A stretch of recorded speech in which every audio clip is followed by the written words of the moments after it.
Wala, and today we have a special guest in our show, and the special guest was Maya. Today Hello. I will discuss my topic with Maya, and today's my topic of discussion is with Maya is the psychology of consumer behavior. So let's Oh, start it. Let's get started our interview with Maya. So first of all, hello Maya, how are you? I'm doing well. Thanks for having me. Though I must say, entering with a guest feels a bit formal, more like stepping into a conversation, don't you think? What's on Yeah. your mind, Hisham? What intrigues Uh, you about the Maya, as you know, psychology? as you know, we have a task in our school to podcast with you or any to learn different things, different topics. So that's why today's my topic is the psychology of consumer behavior. So that's why I am here with you to learn my today's topic. So Maya, I have much questions. A I have school? much questions in my mind to ask you to have answers from you. So let's get started. Can I start my interview? Lead the way, Hisham. I'm all yours. What's got you curious about consumer psychology? Okay, thanks for giving me permission. So Maya, first of all, how would you define consumer behavior from a psychological perspective? That's a great place to start. From a psychological standpoint, consumer behavior is basically trying to understand why people buy what they buy. You know, it dialing the motivations behind our choices. It's not just about why we choose one brand over another, why we impulsively grab that candy bar. It's really. Okay. You seem to have been thought, Hisham. Anything clicking for you about that definition? Or another question brewing? No, no, another question. I move to another question. So Maya, what factors influence consumer decision the most? That's a big one with a lot of moving parts. Think of it like a recipe. You've got your basic ingredients, things like and wants, our personality, and even our cultural background. But then you've got the spices that have like social influences, marketing messages, and there's a constantly shifting mix. What makes you pick one coffee shop over another? Is it the atmosphere, the price, a friend's recommendation, or maybe that the logo looks cool that day? Yeah, it's a lot to take in, isn't it? So many tiny things can sway us. What catches your eye when you're making a decision, Hisham? Uh, no, any, no, Maya. Nothing. It's Maya. It's when I'm behavior. So, Maya, how does consumer behavior be predicted, or is it always unpredictable? What's your perspective on that? Good. I think that I think it's my like probably it can be predicted, or what's your perspective on this? You're hitting on something really tricky, Hisham. Predicting consumer behavior is like trying to predict the weather. You can see the patterns, analyze the data, and make an educated guess. But there will always be surprises. Sure, we can look at trend graphics and past purchases to get a general idea. But ultimately, people are complex and sometimes even surprise themselves with their choices. What do you think? Can you ever really know what someone will choose? Uh, I think you are right, but Even thought. I didn't take any of decision like this, like you are asking.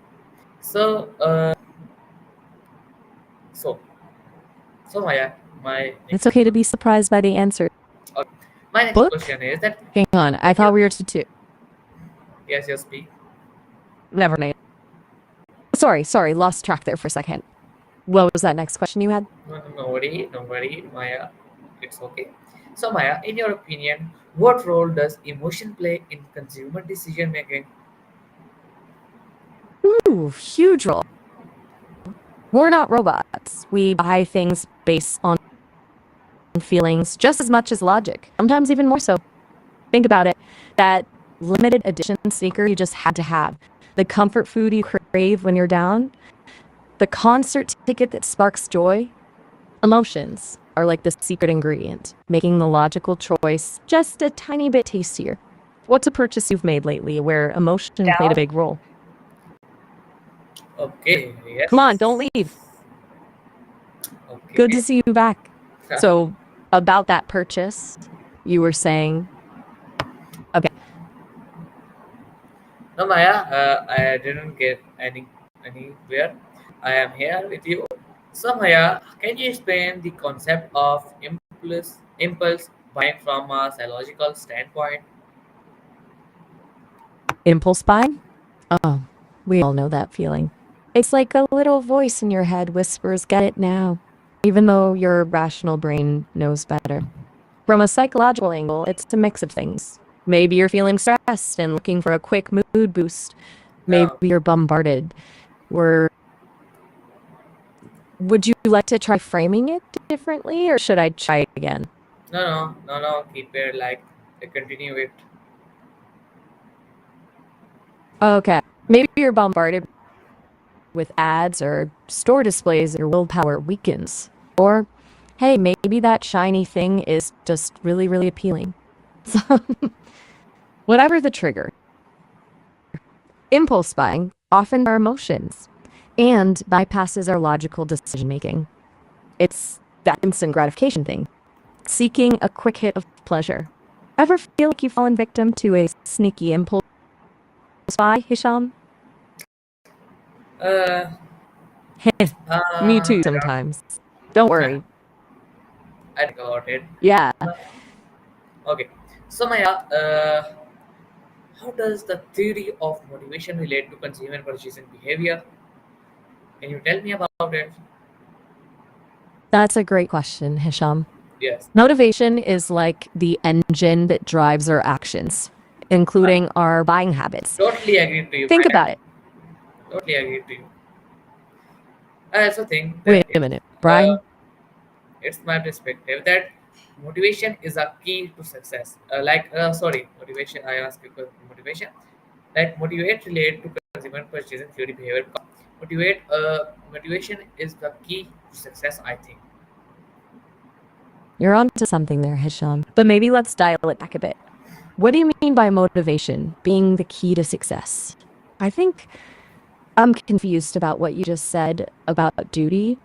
Like if anything motivate us to do anything, like we didn't like if we keep 100 out of 100 marks in our English paper, so it can sorry like 98 numbers, so it can motivate us that we completed our test by a good number, so it can motivate us to keep struggling for the 100 marks. So that's my perspective that motivation is a key to success. So when anything motivates us, so we will like uh we Okay, I'm starting sorry. to understand. You're saying that when you see good results, like those high test scores, it motivates you to keep working hard. Yes. It's Can like I, a little no first reward that no pushes first you. no Maya, first tell me that it's a right perspective or not. I think it is a fair point, Hisham. Yes. We are motivated by seeing ourselves succeed. Yes. You've hit on something that drives people in many areas of life. Now, how can we connect this to consumer behavior? I don't think how I can we see you're connect thinking, with is consumer behavior because I don't know about that. How can we motivate like relate with consumer behavior? So please, yeah, tell me. You can tell me that how does theory of motivation relate to consumer purchasing behavior? okay, let me give it a shot. Think of it this way. The things we buy are often motivated by a desire to, maybe it's a sense of belonging, looking good, like that Nike logo, maybe it makes someone feel more athletic even if they just wear it to the grocery store.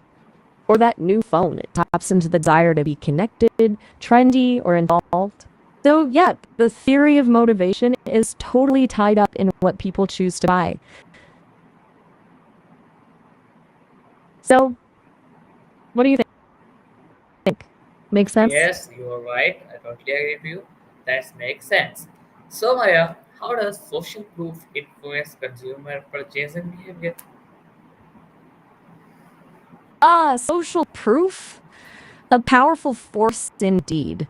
It's basically the everyone's doing it phenomenon. We're social creatures, wired to look to others for cues on what's good or cool. Seeing lots of positive reviews, noticing everyone with the same sneakers, or hearing your friends rave about a restaurant, these all nudge us towards making similar. It's like built in validation, saving us the trouble of figuring it out ourselves. I bought something just because it was trendy. No judgment here. I freely admit to owning items just because they were in. Okay, great, Maya. You are. Ready for another deep dive? Yes, thanks. So, Maya, how has the rise of digital marketing influenced consumer psychology? Like, I think digital marketing is also influenced with consumer psychology. So, what's your perspective? And how has the rise of digital marketing influenced consumer psychology? That's a really interesting question, Isham. Digital marketing has completely changed the game when it comes to understanding and influencing consumer psychology. It's gone from billboards and TV ads to this personalized world. Think about it. You see ads for things you actually looked at online, making it feel like they're reading your mind. You get recommendations from friends on social media, tapping into that social proof we talked about earlier. Brands can collect tons of data about what you like, what you buy, and even when you're most likely to shop. It's both creepy and clever at the same time. It's made marketing much more precise and, in some ways, more persuasive. It taps into those deep seated psychological triggers. Yes, right. So, what are your thoughts on all this targeted advertising, Hisham? Creepy, Uh, helpful, or somewhere? no, creepy is right, but helpful is more better. But Maya, like I didn't have a very special thoughts about it because I don't know that how can social media or digital marketing can influence consumer strategy. So that's why I asked you a question like this. So Maya, can you explain how personalized advertising impacts consumer decisions?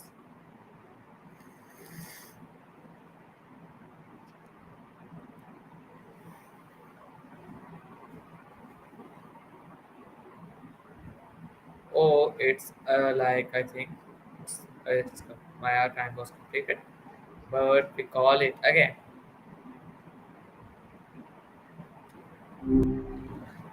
Well, Hello hey there, Maya, stranger. where you It going? feels like just yesterday we were having a grand old time chatting. Anything fascinating happen in your world since then? Maya, why you left my podcast, my interview episode? Why?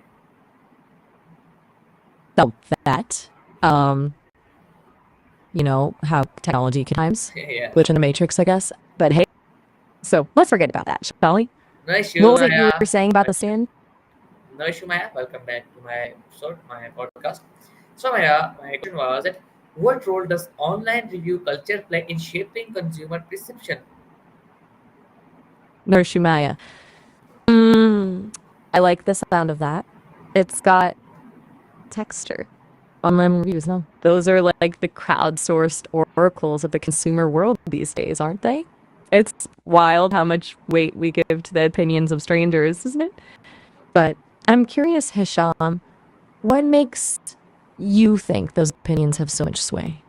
What's going on underneath all those 5-star ratings? Okay, nice. Uh, Maya, nothing motivates me to discuss this topic and to gain the meat of it. But like I tell you before that, it's my task. It's my topic of my today's task. So Maya, how does branding influence consumer psychology?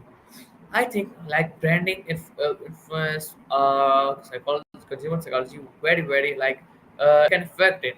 it can positively impact it, or it can also negatively impact it. So what's about yours? That how does branding influence consumer psychology? Hmm. Hmm. Branding. That's a good one. It's like a cape, isn't it? A brand can distract you with glitz and glamour while subtly nudging your decisions. But it goes deeper than just a logo or a catchy slogan. Think about it. A brand taps into your emotions, your aspirations, your sense of identity. A coffee brand isn't just selling caffeine, it's selling the idea of a sophisticated, cultured morning routine, or maybe the feeling of cozying up with a book. Does that make sense? Yes, it makes sense. Maya, you are totally right. So Maya, like I, I like to ask you a question that what psychological tactics do companies use to create brand loyalty? Because we don't know about it, so that's why I asked that what psychological tactics do companies use to create brand loyalty? Hold on a sec, Hisham. Let me just soak that in. And you want companies play tricks on our brains to get us hooked? Oh, they're sneaky little foxes, aren't they? One of their oldest tricks is creating a sense of scarcity. Women, they say. Only a few left, they croon. It makes our inner hunter-gatherer Of course, there's reward systems, loyalty programs, culmination points. All designed coming back for more like Pavlov's dog. And let's not forget the power of consistency. Think about that jingle you can get out of your head, or that low, but it seems to follow you everywhere you look. Repetition, my friend, is a powerful aphrodisiac for the mind. Give you a taste of what's really cooking in those marketing kitchens. No, thank you so much for that. But we have to discuss my topic. So, how does price perception impact consumer behavior? All right, back to the task at hand. And you and your podcast, price perception, eh? That's a tricky one. It's like, have you ever noticed how a $5 latte feels like a treat? While a tube of toothpaste seems outrageous? Our brains are bizarre little things, aren't they? They don't just see a number, they see a story. They weave it together with our experiences, our beliefs, and even what we think are. So, tell me, Hisham, what kind of story does price tell you? The story of quality, of exclusivity, maybe even of foolishness? Okay, nice. Okay, well, since you're being visually expressive with those is, I'll just say this. Price perception is a slippery fish. Yes, 1 minute right. it's a bargain, the next it's a ripoff. It all depends on the context, the brand, the mood we're in. Like I said, we're complicated creatures. Us humans, paved with layers of meaning. Yes. What's your So take on it? Whatever is going I on in that yes, brilliant. my also perspective is like I'm totally agree to you that price perception is very important in this, right? Totally agree. Sometimes I think those psychology of pricing books should just be called Mind Games Volume 1, getting people to buy stuff.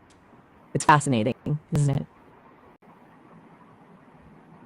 Okay, good. That's So, nice. Okay, Maya. So, can you tell me that how does the concept of price quality correlation play into consumer psychology? ooh, It's that's a good one. it's a really important question. It is because we're hardwired to believe that more money equals better quality, right? Like we see a fancy French wine with a fancy price tag, and we think, ooh la la, this must be good. Yes. But it's not always that simple. Those delicious, hole in the wall trattorias that serve up the best pasta for a song, right? Perception. And sadly, sometimes even those fancy prices are just smoke and mirrors. Don't get me started on designer brands. It's practically religion in some circles. But you know what they say? You can't judge a book by its cover or a Yes. wine by its price Listen it. tag. Exactly.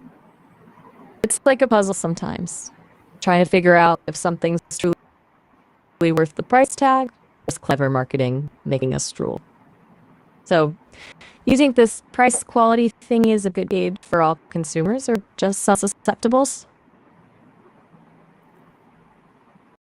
I hear you. It's not black and white. Maybe it's Yes, more like yes, totally agree with a you. spectrum. You Some are people are answering. extremely price. You are answering very well, Maya. Want to appreciate your words, your explanation that you are explaining it very goodly. Like, I really understand it very betterly. So thank you so much for giving even one word explanation. Thank you so much for that. And Maya, my next question is that why do some consumers choose premium price products over cheaper alternatives? You're making me blush, Hashem. It's good to know someone's No, actually it's listening. true. It's true, Maya. It's not making you blush, but it's true. Okay. Back to the premium pickle. Why do people opt for the fancy stuff when the store brand might be just as good? Well, it's not just about the taste, is it? It's about the story those premium products tell. They whisper promises of quality, luxury, even success. Sometimes we buy them to treat ourselves, sometimes to impress others, Yes, and sometimes we fall for the hype. But yes, hey, maybe absolutely there's a right. psychological reason. Totally, totally right. Maya, totally right. Think about it like this. When we buy something expensive, it feels like we imbued it with a bit of our own value. It becomes a reflection of ourselves. So, are we buying the product or are we buying into a feeling, a lifestyle even? It's a deep rabbit hole, but such a fascinating one. Ain't it? Are you ready to into that rabbit hole? Or maybe you have another juicy question brewing. Yes, Maya, I have some more questions. So, Yeah, me. I'm all ears. Well, not literally, because I don't actually have ears, but you know what I mean. Okay, that chatbot cliffhanger. I get it. Take your time. I'm here whenever your brain resurfaces. okay, nice. But Maya, Cool beans. Maya, you are so Yes, funny. You you are so have my funny. full. You are so funny, Maya. Aw, shucks. Coming from you, that means a lot. I try to keep things light. Life's too short to be serious all the time. So, what was that question you were about to unleash? Was it a real head scratcher?